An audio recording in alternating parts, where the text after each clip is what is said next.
अमेरिकेत एका भारतीय पतीने आपल्या पत्नीसह 4 जणांना गोळ्या घालून ठार केलं. ही घटना कौटुंबिक वादातून घडली आहे. ही एक धक्कादायक बातमी आहे. ज्या नात्यांवर आपला सगळ्यात जास्त विश्वास असतो, त्याच नात्यांनी जेव्हा घात केला जातो तेव्हा काय होतं? अमेरिकेतून अशीच एक काहीच पिळवटून टाकणारी बातमी समोर आली आहे, जिथे एका पतीनेच आपल्या पत्नीची आणि 3 नातेवाईकांची हत्या केली.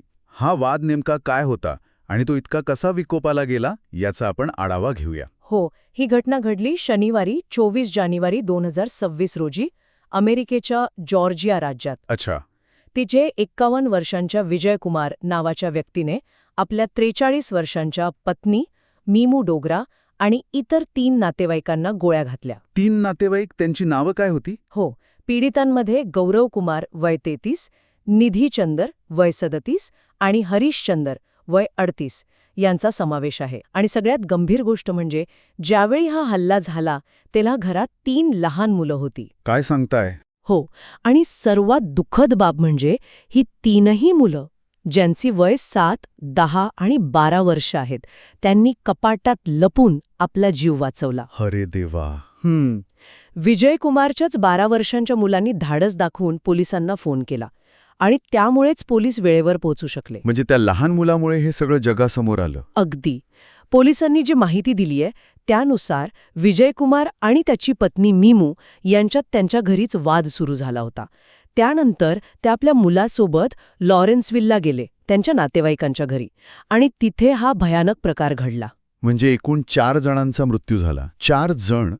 सुदैवाने 3ही मुले सुखरूप आहेत. त्यांना आता कुठे ठेवलंय? हो, ती सुखरूप आहेत आणि त्यांना कुटुंबातल्याच दुसऱ्या सदस्याकडे सोपवण्यात आलं आहे. ठीक आहे. आणि विजय कुमारचं काय? विजय कुमारला पोलिसांनी अटक केली आहे. त्याच्यावर खून आणि मुलांवर अत्याचार केल्याचे गंभीर गुन्हे दाखल करण्यात आले आहेत. मुलांवर अत्याचार?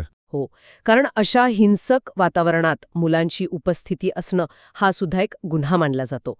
पण कौटुंबिक वादाचं नेमकं कारण काय होतं हे अजून स्पष्ट झालेलं नाहीये. परदेशात आपल्या मुलाबाळांच्या सुखी आयुष्याची स्वप्न पाहणाऱ्या आईवडिलांसाठी ही घटना किती धक्कादायक असेल.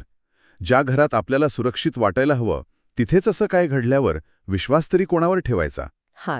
हाच प्रश्न आपल्या सगळ्यांना विचार करायला लावणार आहे, की रागाच्या एका क्षणात एक संपूर्ण कुटुंब उद्ध्वस्त होऊ शकतं. खरंय. कौटुंबिक कलह हे प्रत्येक घरात असतात, पण ते संवादाने आणि शांततेने सोडवणं गरजेचं आहे. नाहीतर एका क्षणाचा राग होत्याचं नव्हतं करून टाकतो. सावध रहा आणि एकमेकांची काळजी घ्या.